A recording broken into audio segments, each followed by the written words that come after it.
Hello, welcome all to another episode of Hermès Hot Takes.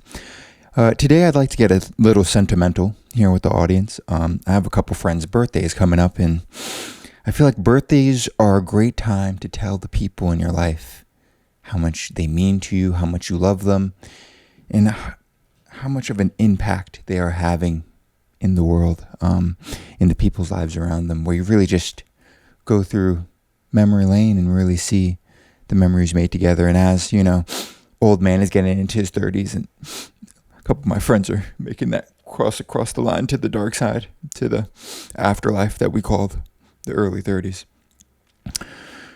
It's a time to reflect for everybody, and I find myself wanting to know, just more about how other people spend their birthdays and birthday wishes, right?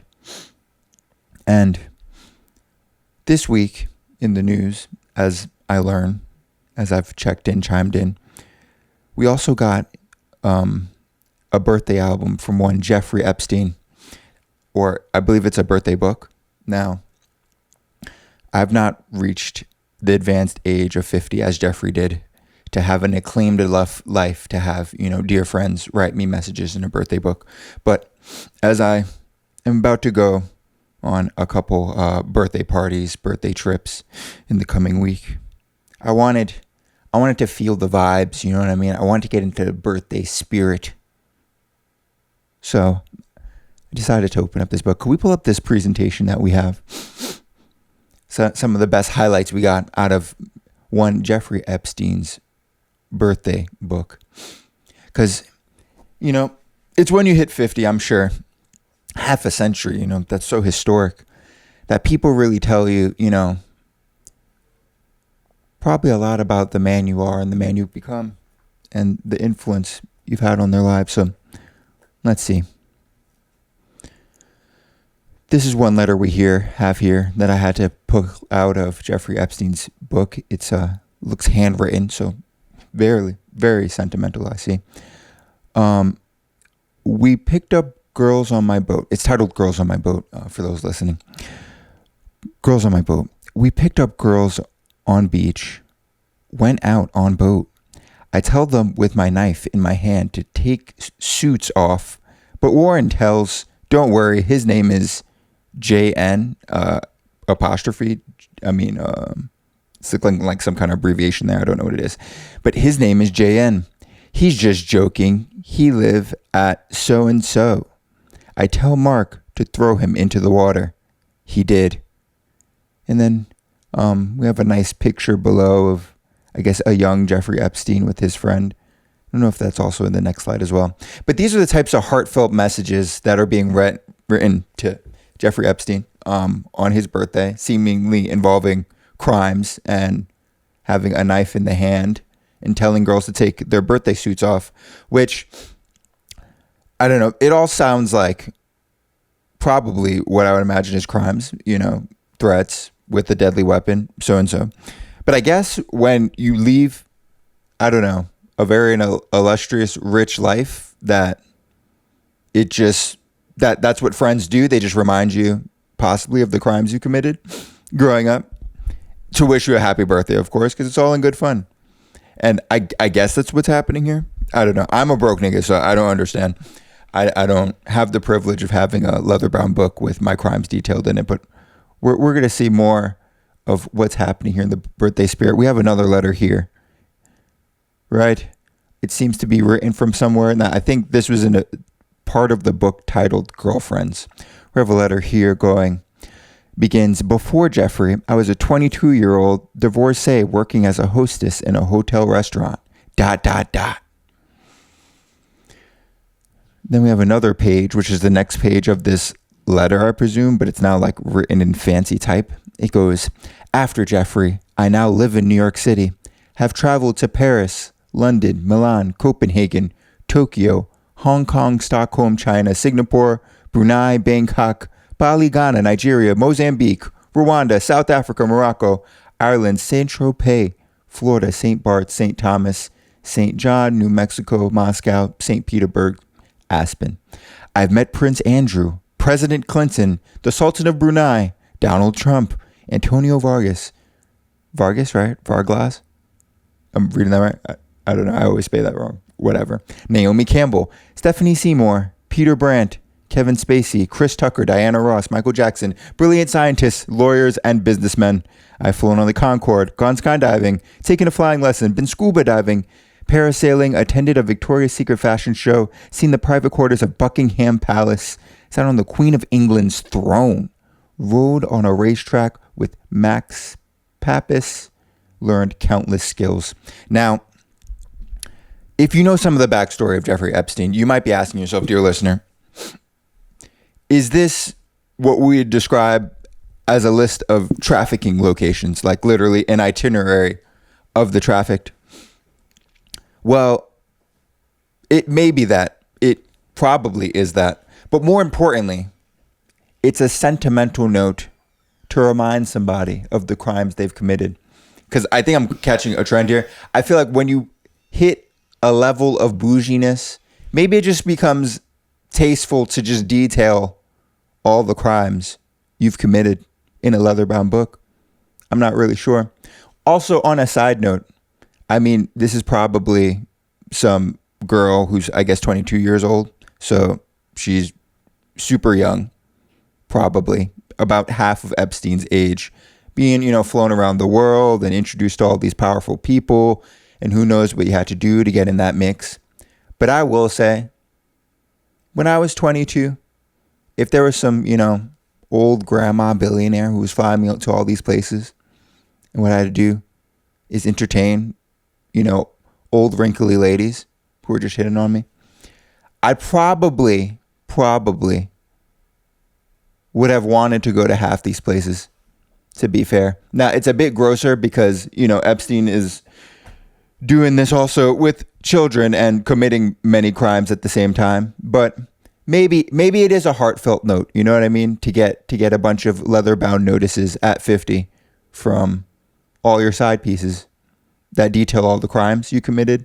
And then you get more letters from your childhood friends. Like, maybe that is the peak of making it in America, is when your friends all chip in and they write you a book about your crimes.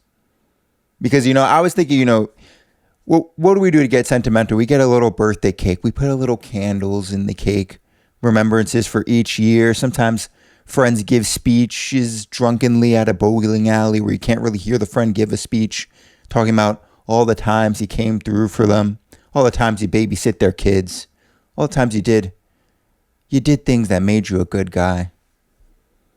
But maybe we just don't know how to do it. Maybe it'd be better if your friends gathered around and detailed how much of a piece of shit you actually are and all the crimes you did commit. Maybe that's what birthdays are really there for. But I don't know. Maybe I'm just missing something. My poor uncultured ass. Ken, is there any more? We have more here. More from Jeffrey Epstein's birthday book. Oh, I'm sorry. There was a thank you at the end, which looks like Jeff Epstein here is reaching his hand into somebody's ass. I don't know if it's Jeffrey Epstein. I'm sorry. It's just a picture of a hand going into an ass. But that's the end page of that letter there from the 22-year-old divorcee. Now here looks like we got a children's cartoon for those listening with Jeffrey Epstein handing little girls, and it looks like, are those called tutus, like the little skirts? Sure. Okay, little girls in tutus, handing them balloons. They're skirts. They're skirts. Okay. Thank you. Thank you for the guidance there. And it looks like the year is captioned 1983. He has a lollipop in his hand. So, he has like ripped jeans too. So it's almost like peak pedophile vibes is what it's looking like, what's going on. But then we have a side-by-side where it's now the picture's titled 2003. It's also a very elaborate picture. There's a lot of details going on, right? Got a private jet coming down in the sky. What looks like it's flying over an island with a mansion on it. And we have Jeffrey Epstein on a beach looking like he's being massaged by a bunch of blonde-haired girls. One of them naked, half naked. Yeah, they're half naked. They have the yeeks all out. One of them has J-E with a heart tattooed on the butt cheek. And Jeff is sitting there, or at least the drawn version of Jeff, and he's looking at the sky. He's looking pretty happy. And at the bottom of the picture says 2003, What a great country. So I don't know if this is just an illustrious child illustration of grooming and getting kids to become, adult masseuses or something. I don't know. See, it just, if you ask me what I wanted for my birthday, it's like, maybe we go to the racetrack, take a couple Xanax, get a little dizzy. But I never think, how about we get a leather-bound book and we just staple together the many crimes I've committed? I've never had this type of foresight, but I think that's what separates the rich from the poor. I'm seeing now at this point, my third eye is not open enough to the possibilities here. Like, what if you got a book? What if you got a book, a leather-bound book with all the crimes you ever committed in it? But from the people who loved you most, like, what if you got a beautiful letter, right, from your college roommate saying, remember that time that you were dating that chick from geometry class? And she told you that night was a red light, but you wanted to go over anyway. And I said, dude, that's disgusting. You said, bro, it's all natural. It happens once a month. You decided to go over anyway. And you went to the girl from geometry class's dorm and she needed a tampon. She told you to get one from CVS, but you were broke as shit because you spent the rest of your money last night getting Taco Bell with me and the boys at 3 a.m, so you didn't have any money. But you went to CVS anyway because, she thought you were a broke boy anyway and you didn't want to seem like a broke boy. So you went to CVS, you got the tampons, but you couldn't pay for the tampons. So then you did that shit that I was always telling you not to do. And you slipped the tampons into your underwear, bro, which I told you can't just get away slipping everything when you're underwear. But you're like, nah, I'm packing. Everybody knows I'm packing, so it's natural. If I'm packing a little extra, whatever, bro. You put the tampons in your underwear. And then that old lady who looks like a sweet grandma who bakes cookies, who unfortunately works at the CVS, and every time we go to class and we're a little bit late, she's always like, boys late again. That lady who's super sweet, she saw you put the tampons in your underwear, bro. She saw you. And she called the security. And then an extra big black security guard who goes way too hard at his job kept you from leaving the CVS. And then you caught a shoplifting charge. And you had to miss second semester. Happy birthday, bro. I love you. That was the greatest. You're a champ. What if you had that for you, for yourself, even as a poor person? Just, they can have their kids draw a whole illustration of the tampon going down the drawers and the old lady laughing. What if you had this level of a community that loved you, that saw the growth and the progress you've made over the years in your criminal delinquency, and they were proud of you for it? What if? Whimsy, shouldn't everybody have that? A leather-bound book of all their crimes detailed? Isn't this part of the American dream? No, but I do think now about, if I had some kind of book like this, like what would be in my book? Everybody would have a book like this. It would be nothing like this. Well, it wouldn't be like this, maybe minus, the child sex trafficking, but everybody's got to have a book. What's your book? What would be in your book? What's your 50th birthday book? What's the secrets book? What's the I know what you did last summer book? What's in your book? We haven't hit 50 yet. We have not hit 50 yet. At 50, there might be a lot of talk of, selling substances that you shouldn't have, but we haven't hit 50 yet. We haven't done this growing. But when we hit 50, we'll all have the book. What's in your book, viewer?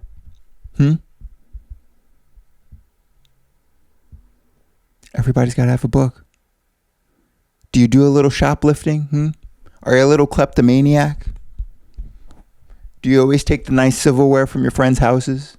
People have their things. Imagine if you got a nice book. It's like, remember that time that you got too drunk and you went home and you couldn't find your key, but you really had to take a shit and you were dancing, doing the poo-poo dance in the hallway, but you couldn't find your key and none of your roommates would open the door. So you took a shit in the hallway and then the neighbor came out and started yelling at you for taking shit in the hallway. So then they called the cops, but then you realized you weren't in your building. You were in the building next door and that wasn't your neighbor, but they kind of look alike because they're both old Asian ladies. So, it's not a thing that they all look alike, but you just thought that those two old Asian ladies looked alike. So you could have swore you were in your building, but you weren't. And then you got that criminal trespassing fine. And you have to spend that summer picking up trash under the BQE. Happy birthday, bro. I fucking love you. Imagine that as a fucking letter. It's like us poors. We just don't know how to just live life properly, We don't know how to take account of what's happening and just gather it together. Now, it's funny because we do have a friend with a similar story. We have a friend that needs a book? No, we have a friend with a similar story to the one you just told. Oh, going home to your apartment and thinking it's the next apartment and the police getting involved. See, the thing is, sometimes apartments look like other apartments, y'all. Like, we got to give people some grace. Can't always be calling the police just because niggas went to the wrong door. But without saying more incriminating information, moving on. Now, there are many friends of Jeffrey Epstein who've contributed to his beautiful, heartfelt book. One of them, ex-friends, deliberately ex-friend because, he has morals and values, is our dearly beloved President Donald Trump. Now, I believe that this letter here has been called a farce by the Trump administration, but we're going to review this birthday letter from Donald Trump I pulled here from this book that I had a great time reading. Could we zoom in a little bit more? Because I can't really see shit. For those just listening, it's like a mannequin or something, like a beheaded mannequin, like figure outline of like some itty bitty titties and like the silhouette of a woman. That's what I'm looking at, right, Lindsay? A silhouette of a woman with a poem inside. Or what looks like a poem, I don't know. Okay, so there's like, it's like a narration almost, so I'm going to read it how it's written. Okay, voiceover. Yeah, voiceover. There must be more to life than having everything. Donald. Yes, there is, but I won't tell you what it is. Jeffrey. Nor will I, since I also know what it is. Donald. We have certain things in common, Jeffrey. Jeffrey. Yes, we do, come to think of it. Donald. Enigmas never age. Have you noticed that? Jeffrey. As a matter of fact, it was clear to me the last time I saw you. Donald. A pal is a wonderful thing. Happy birthday. And may every day be another wonderful secret. Can we scroll down a little bit there?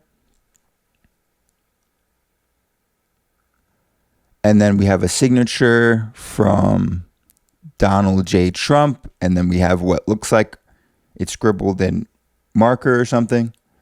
If somebody asks you to write them like a personal note, do you just like get like a typewriter and then do some interpretive art? Because it's like, it is a printed poem, printed, like looking printed by like a printer or a typewriter, but then it looks like a hand drawing of the silhouette of a woman around it.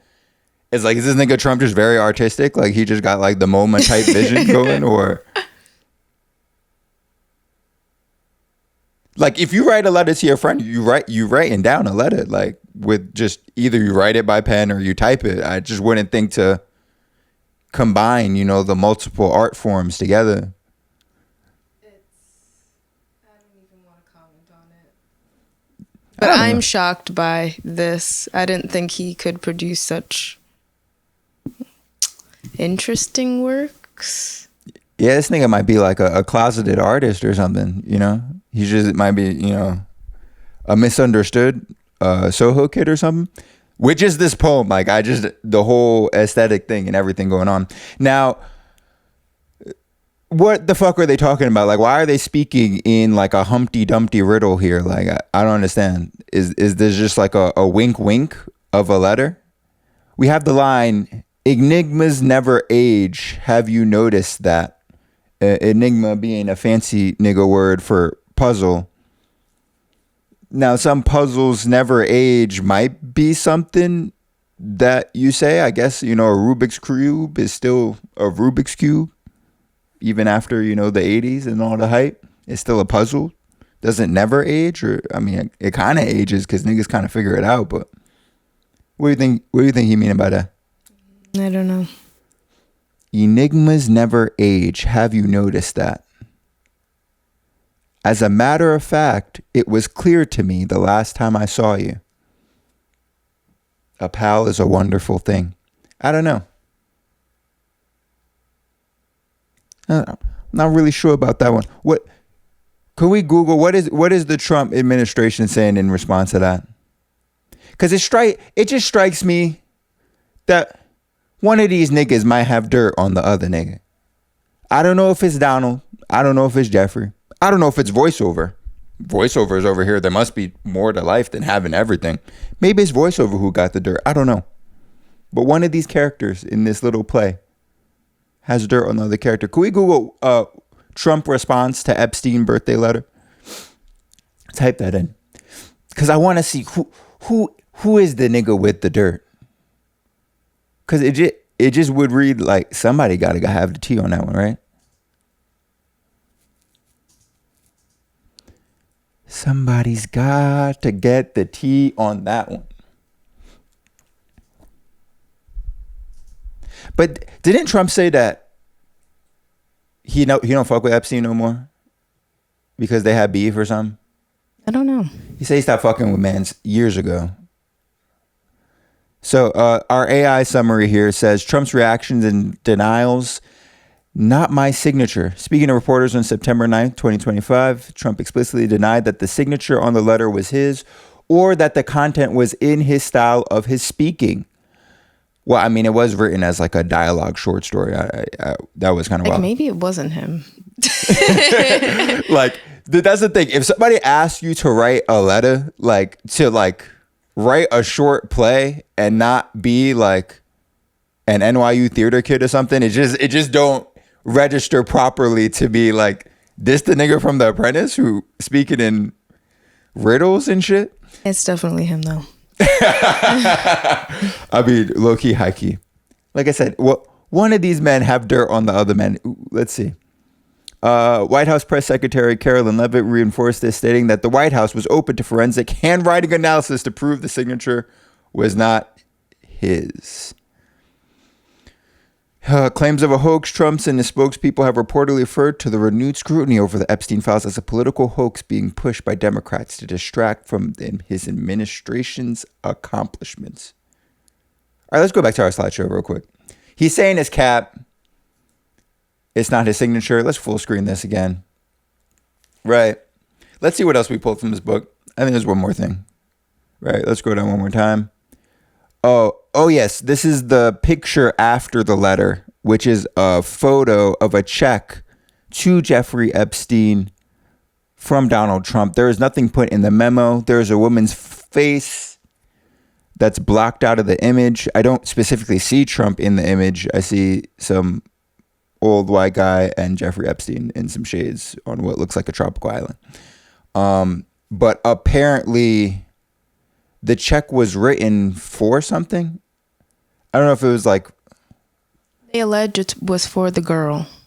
Yes, that Trump was written this check. No, Trump wrote this check. To Jeffrey Epstein. To Jeffrey Epstein for this young girl who is blocked out.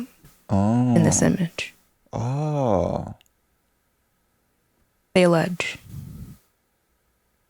Okay, so like, what is the level of money that niggas gotta reach where this is commonplace, where you just put in the books of the crimes along with the pictures of the crimes and the victims of the crimes all bundled together, like neatly in a book?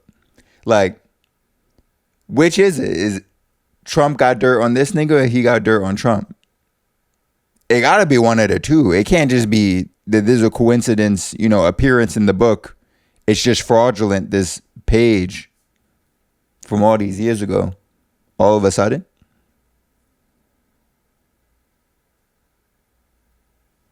I don't know, bro. Bottom line, we're all missing the bottom line here. We all need books to remind us of our friends who are blackmailing us, who care about us deeply and don't want us fucking up our lives by spilling all of our dirty tea. We have to understand that you don't even really have friends if they're not here reminding you about the crimes you've committed. They're no good friends. They're poopy friends, guys. That's what we'll call them. We'll call them poopy friends. Them niggas not there for you, bro, if they're not reminding you of the crimes you commit. Now, I don't know if there's more I can even say on this subject. It's clear that Trump is involved in, what Epstein's dirty deeds are. No? Definitely, probably. Or he's being framed and they had the NYU theater kid do the interpretive poem and just sign his name. Equally plausible. Maybe highly unlikely, but plausibility high. Because I don't know what the fuck. Like, it's a birthday message. You just say HBD, bro. But clearly this is what he wanted. A book of crimes. Yes, for his birthday book. You need to think, what is my book of crimes going to be when it's all said and done? You got to think. Got to have foresight, people. What else is happening in the world here? Oh. Okay. Side note, for all the beautiful things being talked about on this show, something I don't talk about much is being Haitian. Got a Haitian mom, Haitian dad. And occasionally, the American press reminds me that Haiti must be reinvaded or retaken over at least every 15 to 20 years. It's a unofficial policy of the U.S., but we're very busy doing other shit in, I believe, the Middle East and, will China invade Taiwan and all these other problems that it's not talked about much. This refresh button we constantly hit on this tiny island of Haiti, but we're in the process of another one. And I thought I'd talk about it a little bit here. I guess, what can I say? I guess I'll get my friends from the AP to help me because I know I was looking at an article before, or is it like U.S. and Panama propose some shit to get rid of the gang suspects? Okay, that's what we're calling them this time. This time it's called gang suspects. So niggas in gangs have taken over the streets of Haiti. Been running the capital. Been not allowing air traffic to continue out of the airport on a normal basis and terrorizing the citizens, killing political opponents of different politicians, lighting slums on fire with people inside the buildings. Just a pattern behavior that's actually went on for years and years. But now, thankfully, the U.S. has come to save the day because these problems, they just spontaneously spur into existence throughout the world, these deep political issues without the U.S.'s involvement. And then the U.S. gets involved and solves everything. And it's quite comforting to see this because we don't get enough of these wins nowadays, right? So let's get into it. U.S. and Panama propose a new force of 5,500 in Haiti with the power to detain gang suspects. Scroll down. So this is from the AP. The United States and Panama are urging the UN Security Council to authorize a 5,500 member force with the power to detain gang members in Haiti to help stop the escalating violence. The two countries outlined their proposal to transform the Kenya-led multinational force, now deployed in the Caribbean nation, into a much larger force in a draft resolution to the UN Security Council obtained Wednesday by the Associated Press. Also, I forgot to mention this. So the U.S. and all its dick-swinging might around the world does a lot of shit in Africa. I'm not pretending to be the most educated nigga where I know all the things, but they got a lot of hands and a lot of shit in Africa. They use their dick-swinging powers to get their little niggas. And by little niggas, I mean, little nigga countries like Kenya, a country with a military, and they got influence in there, maybe part of the world, but they're not on this superpower dick swinging contest like US and China and so occasionally a country like the US will big bro a country like Kenya and be like, hey, my nigga, I've been invading Haiti on a kind of a cycle every 20 years or so, maybe 15 years ago. So I have some kind of intervention, but it's not looking so good, right, for me right now. I got some shit, We got some things going on in the Middle East right now. We got Iran, we got China, we got too much shit to worry about, right? We don't need the kids at home, and by the kids I mean the American people who are, high on their dope and working themselves to death and only ingesting bits of news. We don't need the kids at home seeing that we're trying to invade a whole nother country. So what does the US do? They big bro Kenya. They're like, hey, Kenya, we got other shit going on that's going to benefit you. What you're going to do, you're going to send a little baby force over to Haiti, right? We had this coup going on, but we did a half-ass coup, and we need you to finish it out.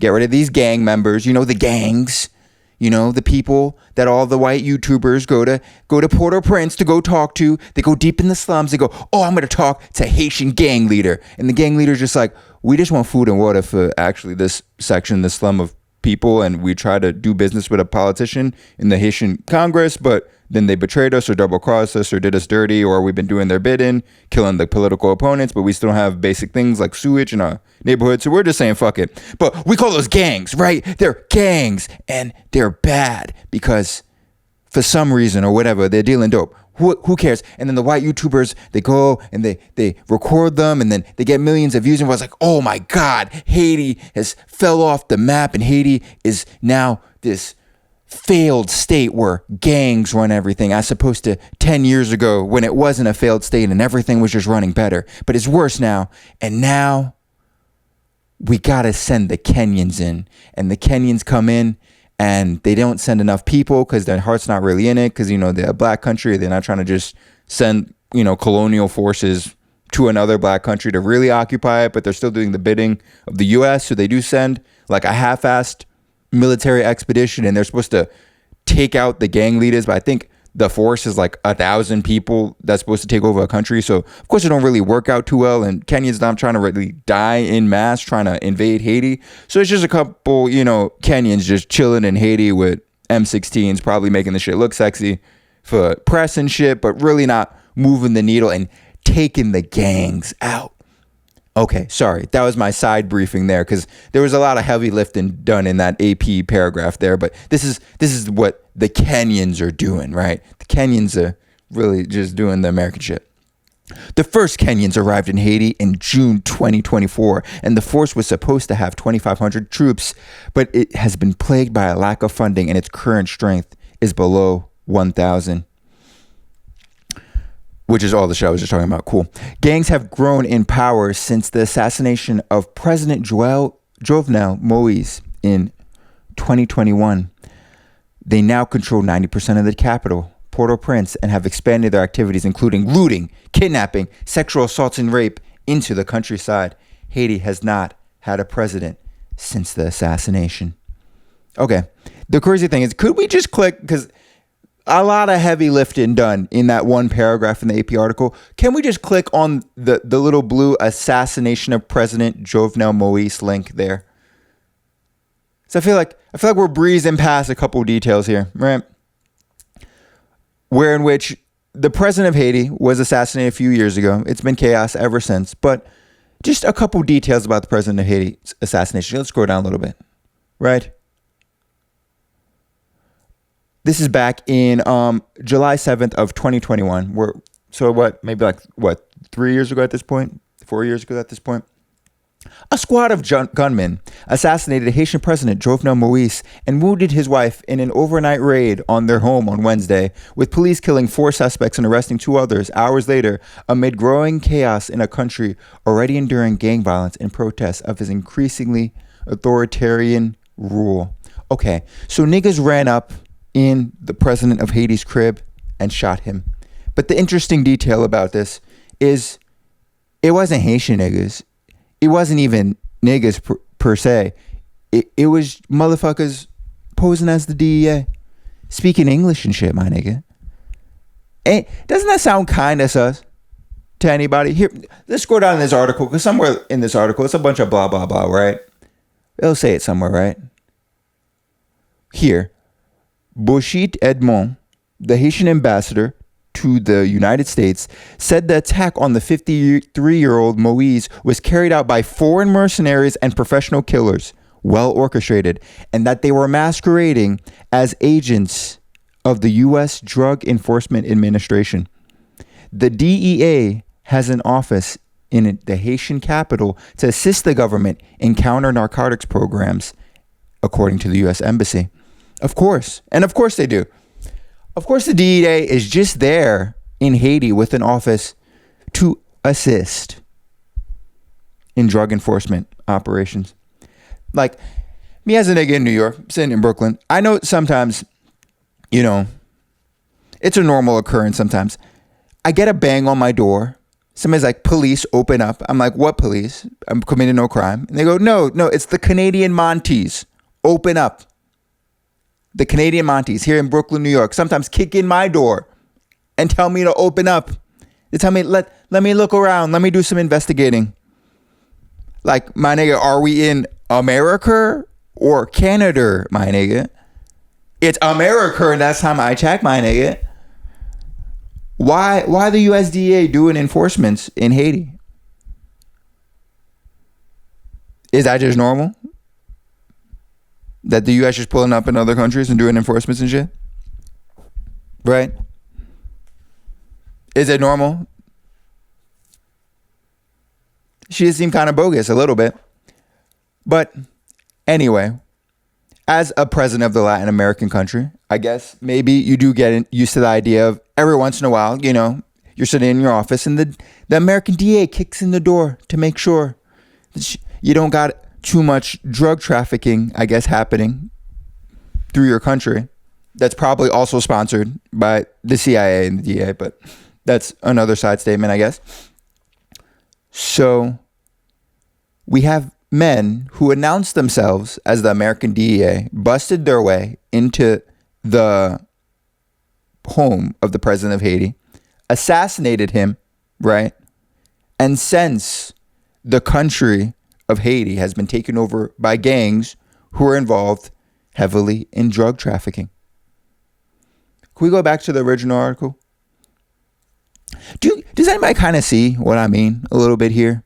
That not the DEA, but people posing as the DEA go in, speaking English, kill a president, and now the same DEA is saying that this country is becoming a narco state.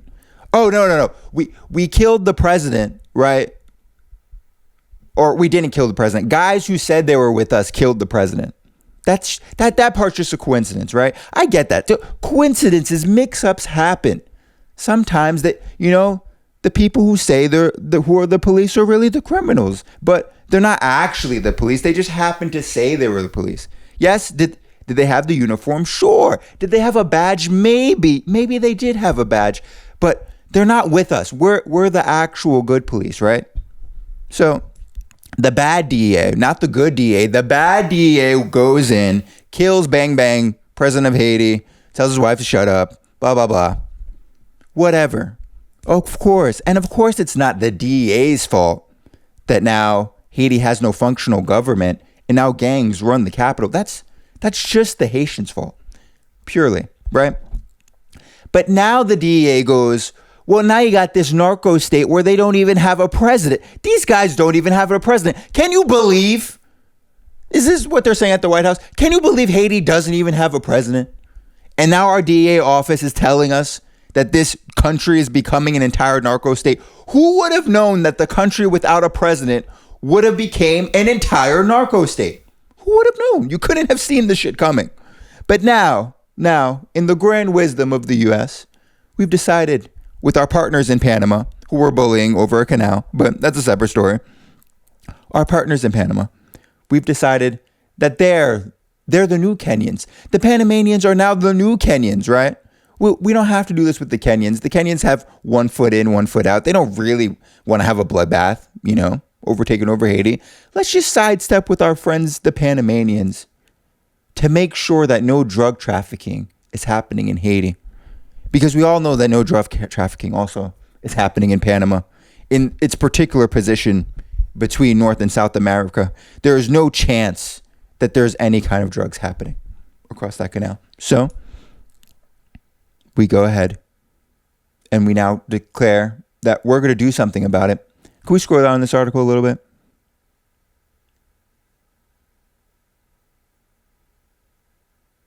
Okay, so the draft resolution would authorize UN member nations to transition the mission into such a force in cooperation with Haiti's government for an initial period of 12 months. The force would be able to detain and arrest Haitians. The force would consist of 5,500 uniformed personnel and 50 civilians who would be paid voluntary contributions, but it does not specify whether Kenya or any other country would contribute troops or police.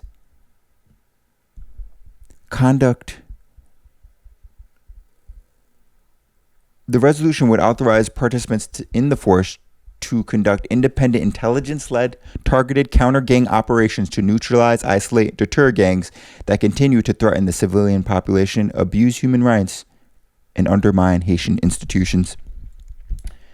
Now,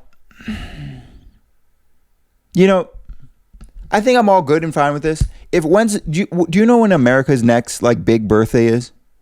When's America's 300th birthday or 350th? Do you know what year it's going to be?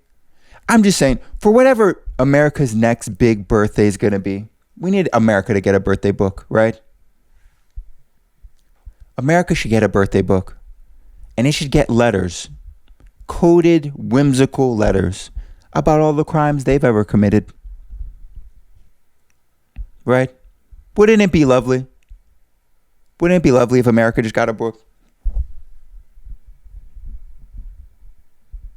It goes, 12 little men raided a home today.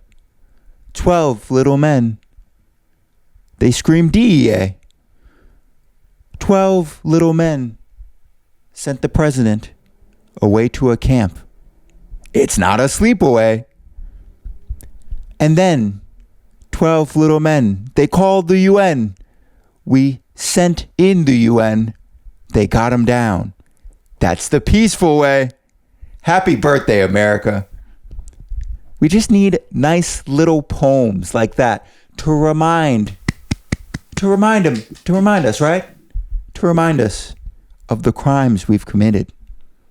And I think that's really just something beautiful. It'd put it all into perspective, It'd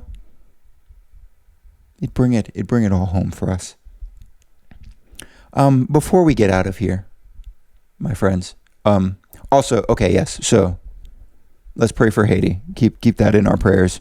Or let's pray that the U.S., invades Haiti again and does something better this time. Probably not, just probably create more problems for the country. But we can hope for better for this time. We're not going to be so negative on this show. One more thing I want to touch on before we leave here. There's been an assassination of one right-wing influencer. His name is Charlie Kirk. I don't really know much about this nigga. I've seen this nigga, I think, in the background around Trump. I've seen maybe certain posts from him maybe go viral on TikTok. I do not know about this nigga. I always think in these scenarios when I don't know the nigga, but I get a profile of the shooter and the shooter is living, I'm always trying to hear about the shooter. Always, on God. The shooter, he's going to go away to jail for life, right? He's going to disappear. He gets his little moment in the sunshine. It's time to hear him out, especially when I don't know the nigga. If the nigga was somebody beloved, if it was LeBron James, fuck that nigga. I'm not trying to hear from that nigga. We all just ride in, right? We wearing black all week till the funeral. LeBron a legend. I don't really know Charlie Kirk like that. So now I got to hear what the shooter got to say. Is it fucked up? Maybe a little. But let's learn, because I'm not sure what's going on. I think he was on a college campus or something, but let's see, because they captured this nigga shooter. Who is Tyler Robinson, the suspect in custody for shooting Charlie Kirk? This is BBC, right? All right, cool. The man accused of fatally shooting conservative activist Charlie Kirk has been identified as Tyler Robinson, 22, a Utah native who was taken into custody on 12 September, ending a 33-hour manhunt. Who lived near Robinson, Washington, Utah neighborhood told the BBC he had a good reputation in the community. One neighbor, who asked BBC not to publish her name, called his parents amazing and hard workers. The family was Mormon, she said. Yo, I be saying the Mormons be getting active, but niggas don't want to hear it. These Mormons will spin you with blickies. On God. for nothing, bro. And people might say, oh, you're just typecasting, stereotyping Mormons. Oh, you don't really know. Most Mormons is this way, that way. Nah. So many times you throw the words Utah, right? White male, right?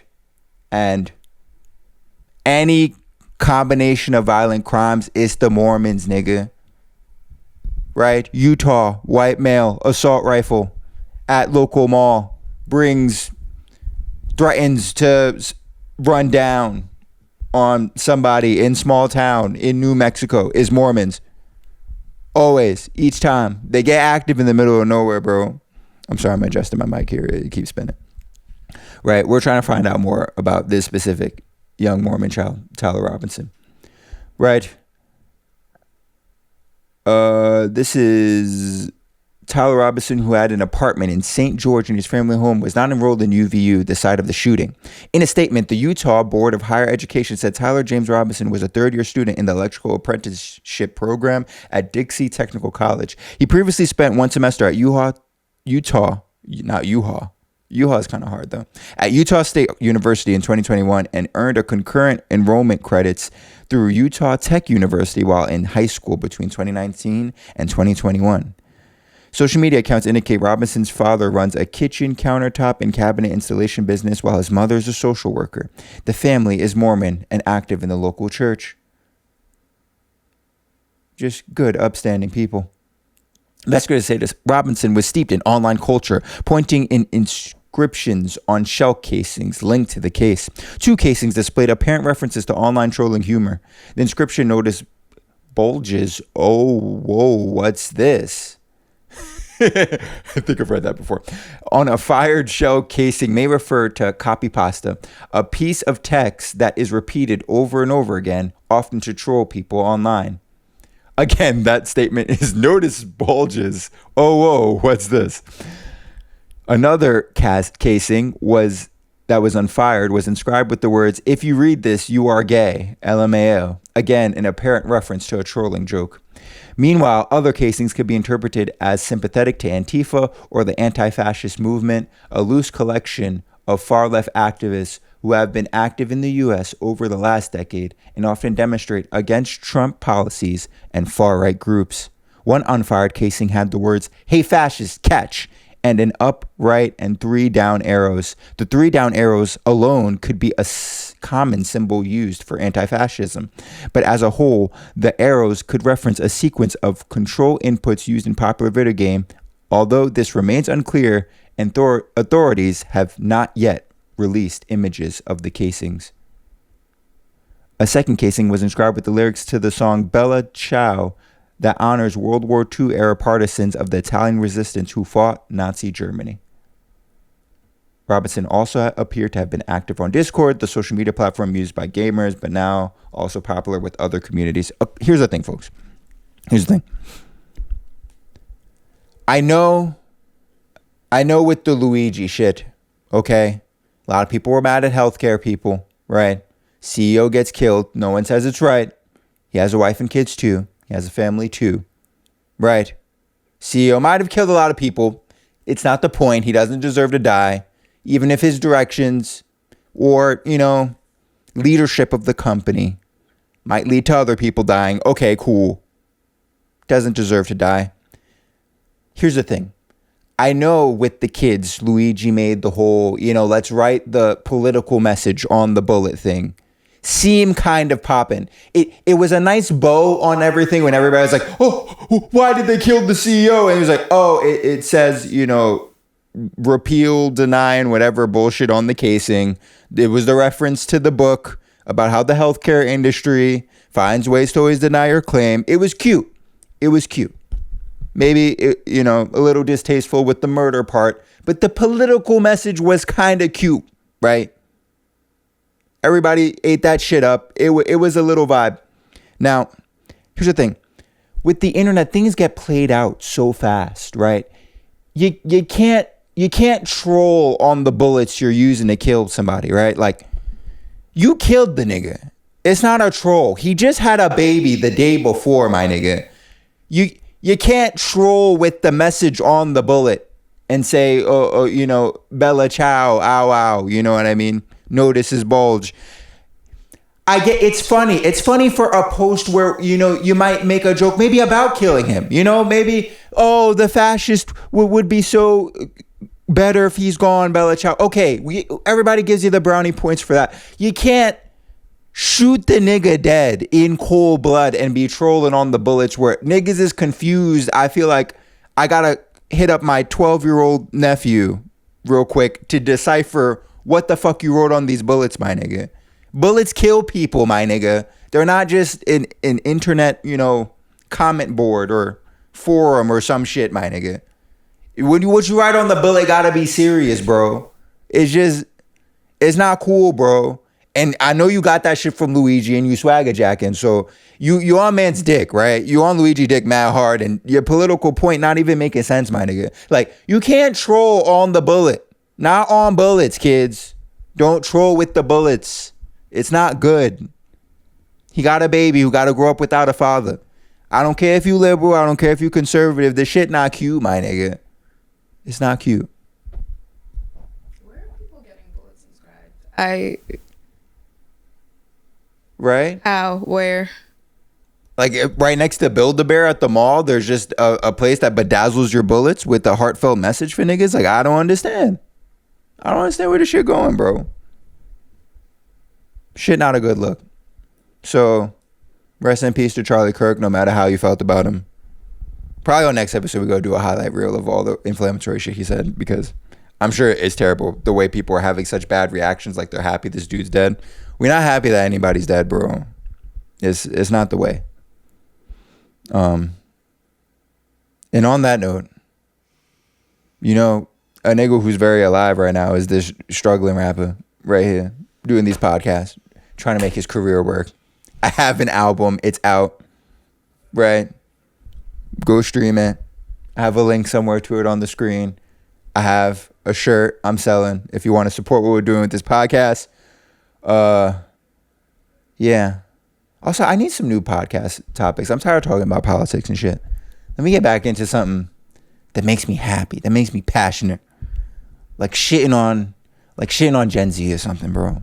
Maybe we just have a whole episode on that.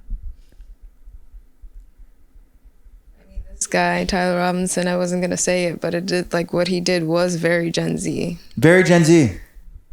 Very Gen Z of you, Tyler Robinson. Not a good look. Not a good look for the generation. These assassins out here. Getting sloppy. Getting better with the work. Day by day. That's why we listen here to Hermès Hot Takes. We stay plugged in for the world. I'm going to go back to ignoring the life of others for a few weeks and then come back to give you the news and other shit. And to shit on Gen Z more. Thank you and good night. Good day. Good day, actually.